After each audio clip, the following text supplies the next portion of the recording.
2 ಕೊರಿಂಥದವರಿಗೆ ಬರೆದ ಪುಸ್ತಕ 1ನೇ ಅಧ್ಯಾಯ 20ನೇ ವಚನ.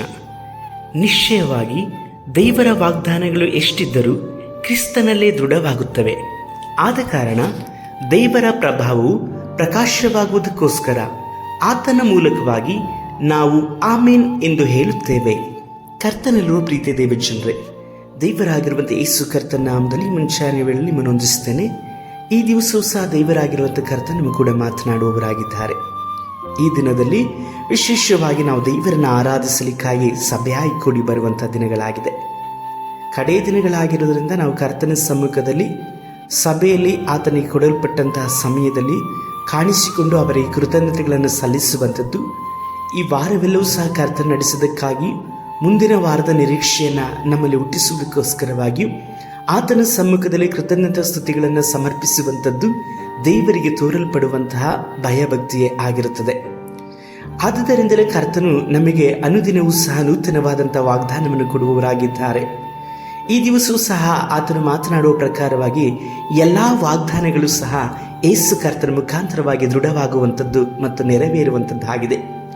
ನಮ್ಮ ರಕ್ಷಕನಾಗಿರುವಂಥ ಯೇಸು ಕರ್ತನಲ್ಲಿ ನಾವು ಜೀವಿಸುವಾಗ ಕರ್ತನ ಮುಖಾಂತರವಾಗಿ ಸತ್ಯವಿಧದಲ್ಲಿ ಕೊಡಲ್ಪಟ್ಟಂಥ ಎಲ್ಲ ವಾಗ್ದಾನಗಳನ್ನು ಸಹ ನಾವು ಅನುಭವಿಸುವವರು, ಹೊಂದಿಕೊಳ್ಳುವವರಾಗಿದ್ದೇವೆ.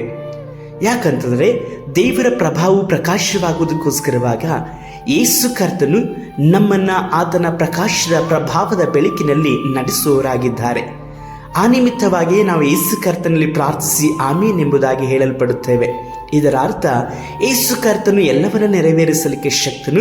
ಎಲ್ಲ ವಾಗ್ದಾನಗಳು, ಆಶೀರ್ವಾದಗಳು ಮಾತ್ರವಲ್ಲದೆ ಕರ್ತನ ಕೃಪಾವರಗಳು ಸಹ ನಮಗೆ ಯೇಸು ಕರ್ತನ ಮುಖಾಂತರವಾಗಿ ಉಚಿತವಾಗಿ ಕೊಡಲ್ಪಟ್ಟಿದೆ.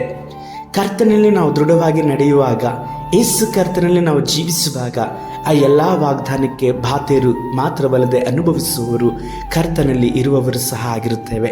ಪ್ರಾರ್ಥಿಸೋಣ. ಸರ್ವಶಕ್ತನಾದ ದೇವರೇ, ಈ ಸಹೋದರಿಯನ್ನು ಮುಟ್ಟಿರಿ.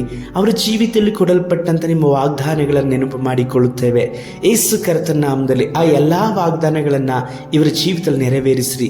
ಅದನ್ನು ಹೊಂದಿಕೊಳ್ಳುವಂಥ ಯೋಗ್ಯತೆಯನ್ನು, ನಡವಳಿಕೆಯನ್ನು, ದೀನತೆಯನ್ನು, ವಿಧೇಯತೆಯನ್ನು ಇವರಲ್ಲಿ ಉಂಟು ಮಾಡಿ ನಡೆಸಿರಿ. ನಮ್ಮ ರಕ್ಷಕನಾದ ಯೇಸು ಕರ್ತನ ನಾಮದಲ್ಲಿ ತಂದೆಯೇ, ಆಮೇನ್.